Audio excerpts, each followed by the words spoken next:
At the beginning, everything appeared ordinary. Trump smiling, Ivanka composed. But across from them, Jasmine Crockett sat in silence, prepared to reveal a secret so explosive that by the show's end, nothing would remain the same, especially not for Trump and Ivanka. Before we dive into this explosive truth, make sure you hit that subscribe button so you don't miss what comes next. The bright studio lights burst alive, washing the stage in a golden shine. Cameras rolled, applause echoed, and Donald Trump entered the room. His presence was unmistakable. He didn't simply walk in. He owned the stage with a single wave and that recognizable grin. He absorbed the claps like a man convinced the night already belonged to him. The lens followed closely, catching every move, every motion. Trump straightened his suit, lifted his head, and displayed the same confidence that had carried him through rallies, speeches, and interviews for years. Beside him, Ivanka slipped in quietly, elegant, polished, smiling with practiced ease as though rehearsed. She sat gracefully, legs crossed, the picture of composure and control. The host welcomed them warmly, eager to break the tension. "Mr. Trump, millions are watching tonight. You've faced countless challenges. What keeps you going? Where does your strength come from?" It was a perfect setup for Trump. He leaned into the microphone, eyes sweeping the crowd. His voice rang strong, steady, almost scripted. "Family. My family drives me. They have always been my power. Ivanka, Barron, all of them. Loyal, incredible, better than anyone could ask." The audience erupted again in applause. Trump's grin widened. He tapped the desk, nodding as if to say, "See, that's the truth." Ivanka's smile held firm. She glanced at him, then at the crowd, face unreadable. To the cameras, she looked like a devoted daughter, but under the harsh lights her stillness hinted at something deeper, something hidden. And there sat Jasmine Crockett. On the far side of the stage, calm, patient. She didn't clap with the crowd. She didn't nod at Trump's praise. Her gaze, sharp and unwavering, stayed locked on him as if waiting for the exact moment. Trump, though, was thriving. He leaned back, enjoying the rhythm of his words. "A leader must be strong. People look to your family to know who you are. And my family, my children, my loyalty, my values, that defines me." Another round of claps. Trump waved his hand again as if declaring case closed. But it wasn't closed, it hadn't even started. Because while Trump spoke with pride, Jasmine Crockett sat steady with another kind of certainty. She wasn't impressed, she wasn't swayed. She held a truth no one else in the room was ready to face, and she wasn't going to keep it buried much longer. The host glanced her way, sensing the silence, but kept Trump in the spotlight. It made easy television, Trump talking about family, the crowd loving it, Ivanka smiling as though nothing was wrong. Yet cracks showed in that perfect picture, tiny ones, invisible to most. The way Ivanka avoided her father's eyes when he said Barron's name, the way her fingers gripped the chair tighter, and most of all, Jasmine's calm stare, almost whispering, "I know the truth." The studio energy began to shift. Applause thinned. A quiet weight settled in the air. The audience couldn't explain it, but they felt it. Something was coming. Trump, lost in his own momentum, didn't notice. He didn't see Jasmine's unblinking eyes, Ivanka's stiff smile, or the crowd's anticipation building with every second. He pressed on. "America needs strong families, and nobody has a stronger family than mine." And then, in that instant, Jasmine leaned forward, just slightly, enough to show she was ready. The audience didn't know what was about to unfold. Trump didn't know.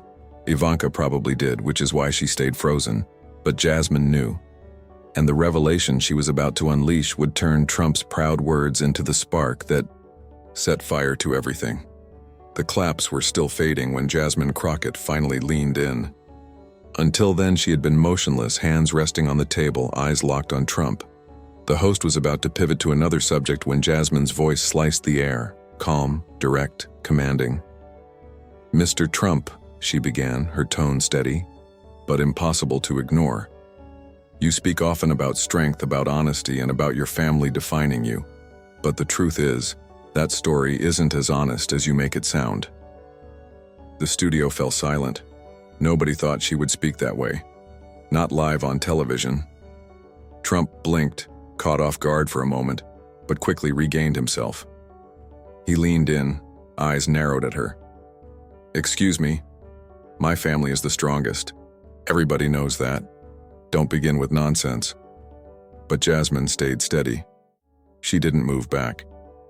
Her calmness was almost unsettling. See, that's exactly the point. You show one picture to the public, the flawless father, the flawless children, the flawless loyalty. But what if the truth is not the same? What if you've been hiding something real, something inside your own family? The audience shifted around. A soft murmur spread across the room. Ivanka froze. Her smile stayed, but her eyes flicked to her father, then quickly back to Jasmine. Trump gave a forced laugh, waving his hand aside. Ridiculous. Fake. She's inventing things. Complete trash. But Jasmine leaned closer, her tone even firmer. I'm not inventing anything, and I would never say this without proof. The people deserve the truth, Mr. Trump. They deserve to know when a leader hides something this big, especially when it's about family and the image you use as your strength. The host looked shocked, torn between controlling the program or letting the tension breathe. The camera zoomed in on Trump's face, red, jaw tight, his usual confidence breaking at the edges. And then Jasmine asked the question that froze the room. Why don't you tell them who Barron's real mother is? The silence that followed was crushing, almost unbearable. The crowd gasped loudly, some covering their mouths, others whispering rapidly to each other. The sound of chairs shifting filled the stage. Trump slammed the desk, his voice climbing. How dare you? That is a disgusting lie.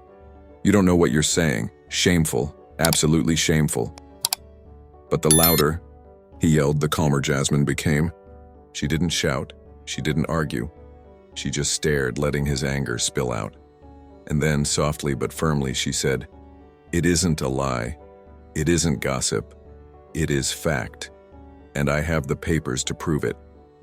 The audience gasped again, louder this time. The host leaned forward, hands locked, unsure whether to step in or let it keep unfolding. Ivanka's hands clutched her chair so tightly her knuckles went white. She stayed frozen, silent, but her stillness spoke for itself. Trump shook his head, trying to laugh it away, but the sound was empty. She's insane. Completely insane. Nobody will believe that. But the crowd wasn't with him anymore. The claps were gone, the smiles had vanished. Every eye was on Jasmine, and Jasmine knew she had them. She didn't need to yell. She didn't need to match Trump's rage. Her strength came from her composure, from the sharp weight of her words. "The truth isn't always pleasant, Mr. Trump," she said, her voice slicing through the tension. "But when you hide it, when you build power on a false picture, that's when people must know. And tonight they will." The cameras caught everything. Trump's red face, Ivanka's frozen glare, Jasmine's steady calm. The studio no longer felt like entertainment. It felt like a trial.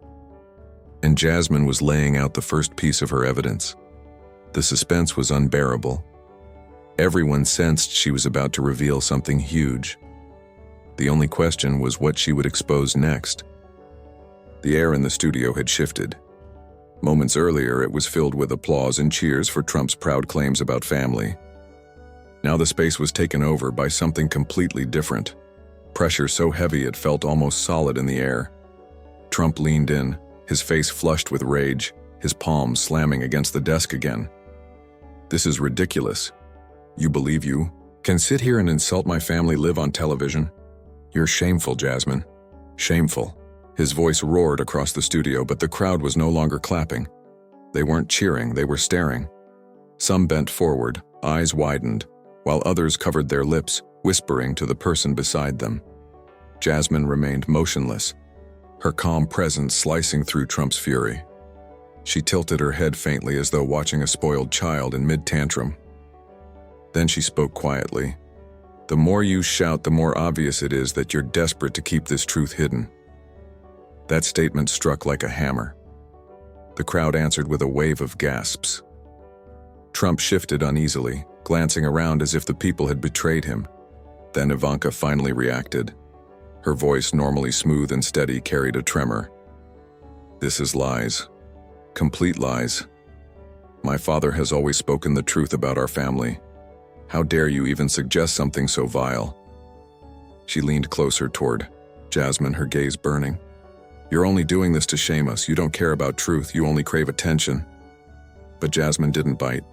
Her tone stayed quiet, deliberate, like a surgeon making exact cuts. "No, Ivanka. This isn't about humiliating anyone. It's about responsibility. When a leader hides something this large, something that could shift how people see him, the public deserves answers. This isn't about me, it's about honesty." Trump broke in, stabbing a finger toward Jasmine. "You're lying. You're trying to wreck my family. You think you can wave around fake papers and smear us? It won't work. Nobody believes you." Yet the crowd revealed another story. They weren't booing Jasmine. They weren't cheering Trump. They stayed hushed, waiting, eager to see Jasmine's next step. Ivanka tried once more, her tone sharper, her polished smile gone. "You don't realize the damage you're making. Families deserve privacy. Children deserve safety. Dragging Barron into this is vile."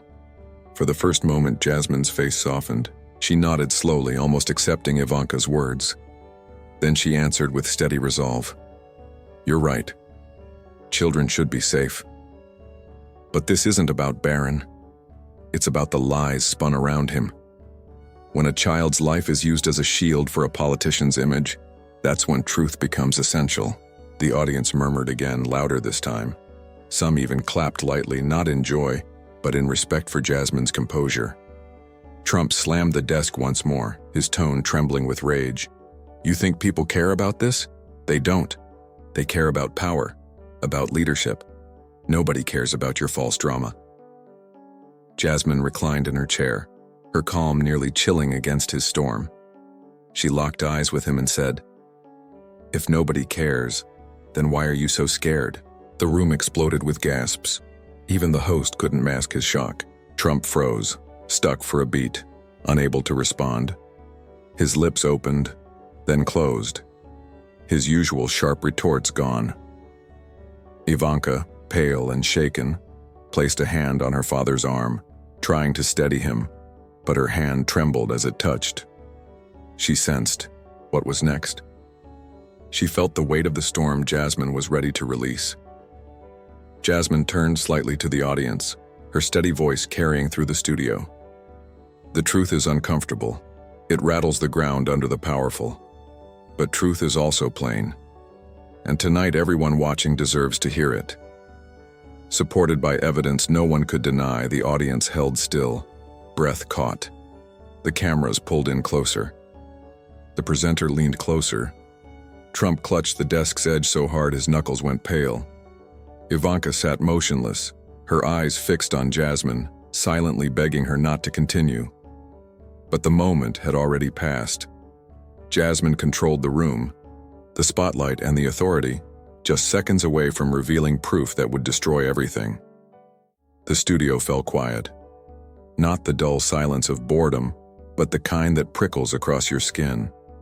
Everyone waited. The crowd, the cameras, the host, even Trump and Ivanka were frozen, uncertain what Jasmine's next move would be. Then with deliberate, steady motion, Jasmine reached beneath the desk. When her hand came back, it held a thick manila folder. She laid it down softly, as though the folder itself carried more weight than anything Trump had claimed all night. "Tiro." Host's eyes went wide. He leaned closer, whispering, "Are those documents?" Jasmine gave him no reply. Her gaze stayed locked on Trump and Ivanka. Her voice was calm, yet sharp enough to slice through the heavy air. "You accuse me of lying. You say I invent stories, but I never speak without proof, and what I hold here is evidence." Trump instantly cut in, his voice thunderous. Fake, all fake, don't believe her, it's fabricated, another witch hunt, another filthy smear. But his rage only made Jasmine's quiet composure more commanding. She opened the folder slowly. The sound of paper sliding against paper echoed louder than his shouting. The audience leaned forward, straining to see. Jasmine lifted a stack of papers for the cameras. These aren't rumors. These aren't opinions. These are official records, legal files, hospital documents, DNA reports, all leading to one truth that has been hidden for years. Trump slammed his palm on the desk. Lies, those are doctored. You can fake anything now. Photoshop, forged signatures, fake DNA, garbage. But Jasmine stayed steady. She faced the cameras, raising her voice just enough for everyone watching at home to hear clearly. These documents are verified, cross-checked, signed, notarized. This isn't gossip, this is fact. And the fact is simple. Ivanka Trump is Barron's real mother. The room erupted. Gasps filled the air, drowning out the host's attempt to restore order. Audience members covered their mouths, some shaking their heads, others whispering in disbelief. Trump shot to his feet, pointing at Jasmine, his face burning red. How dare you? This is an attack on my family, on my children. Shame on you. Cut her mic. Cut it off now. But the mic stayed live. The cameras kept rolling. Ivanka, pale as a ghost, sat frozen. Her lips parted, but no words came. Her eyes flicked toward the folder, then back at Jasmine. She looked as though she wanted to deny it, to fight back, but something anchored her still. The weight of the documents. The host tried again. Miss Crockett, this is an extraordinary claim. But Jasmine cut in, steady and firm. Extraordinary claims require extraordinary proof. And tonight I've brought it. These papers hold the timeline, the medical evidence, the legal signatures. Trump's story about his family isn't what he says it is, and the people have a right to know. The audience gasped once more. A few even clapped, not out of celebration, but sheer shock that someone had dared confront Trump this boldly. Shaking with fury, Trump roared, "This is illegal. You'll pay for this. You and anyone who spreads these lies will regret it." But Jasmine no longer looked at him. She turned back to the cameras and spoke directly to the viewers at home. This isn't about tearing someone down. It's about truth. Leaders cannot demand trust while hiding their deepest secrets. If we are to demand accountability from those in power, then no falsehood, no matter how private, can remain protected. The studio erupted into disorder. Trump was shouting. Ivanka stayed mute. The host was drowning in panic. And the audience hummed with tension like thunder before a storm. Yet Jasmine remained composed, her documents still in her grip, her message hanging heavy in the atmosphere. The truth was no longer whispered in corners. It was right there, broadcast live for the world to witness, and nothing could force it back into hiding. The studio itself had turned into a tempest. Trump's voice roared across the platform, ordering the cameras to be shut off. Ivanka sat unmoving, her silence cutting deeper than his fury. The host stumbled over his words, desperate to claw back control, but the night was no longer his. It belonged entirely to Jasmine Crockett. She never shouted. She didn't have to. The folder resting in her hand spoke louder than any defense. The crowd could feel it. Viewers at home could feel it. The weight of truth landing like a hammer. And then within the frenzy, Jasmine leaned into her microphone. Her tone was calm, steady, but every word carried undeniable force. This is not about disgracing a family. This is not about personal spectacle. This is about accountability. Because when leaders twist or deny their most intimate truths, they reveal they are prepared to distort anything. And if they can rewrite their own story, how can the public trust them with the nation's? Her words sliced through the shouting like a blade. Trump slammed his hand on the desk again, yet fewer ears were tuned to him. The attention had shifted. The room was locked on Jasmine's every word. She lifted another page from the folder and tapped it gently. These records uncover what was concealed. But more than the secret itself, it is the act of concealment that matters. Secrecy is power. By controlling the narrative, leaders shield themselves from judgment. They guard their image, their wealth, their reach. And the longer the lie survives, the stronger it grows. That is why exposure is necessary. The host at last abandoned his attempts to intervene. His pale, stunned face reflected the audience's shock. There was no halting this moment. Jasmine had claimed command of the evening.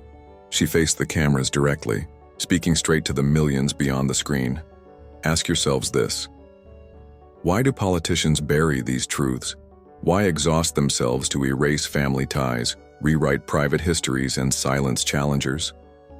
The answer is plain. They fear scandal. They fear losing grip. They fear the people discovering that the image they sell is not the life they live. For a brief pause, the room hushed again. Even Trump, flushed and shaking, had no words left. His rage simmered, but it could not drown the weight of Jasmine's message. She pressed on, her voice firmer. When secrets like these are buried, it is not only about family privacy. It touches legal rights, inheritance disputes, custody, taxation. It shapes political choices. It can even become leverage in hidden negotiations. And with every buried truth, public trust crumbles further. That is why exposure is essential, not for gossip, not for spectacle, but for accountability. The audience began to stir again, not with shocked gasps, but with nods of agreement. A few even clapped softly, the meaning settling deep. Jasmine placed the papers back into the folder and rested her hands on top. I understand the risks. Challenging powerful figures invites threats. It brings lawsuits. It brings attempts to destroy your reputation. But I believe truth outweighs fear. And if we are ever going to expect honesty from those who lead, we cannot let them bury their lies beneath polished speeches and flawless smiles. She paused, letting silence linger just long enough for her words to sink. Then she looked directly into the lens once more. So let me leave you with this. If a leader conceals something as intimate, as monumental as this, what else are they hiding from you? The audience fell silent again. No applause, no gasps. Only the heavy stillness of realization, knowing they had heard something they could not unknow. Trump stood glaring, fists clenched, his expression a storm of wrath. Ivanka kept her gaze on the floor, her stillness echoing louder than denial ever could. The host, empty of words, finally muttered, We'll be right back. But the cameras had already secured what mattered. The falsehood had been broken. The evidence lay in plain view. And Jasmine Crockett's question now rested with the viewers at home, a question that would linger long after the lights went dim.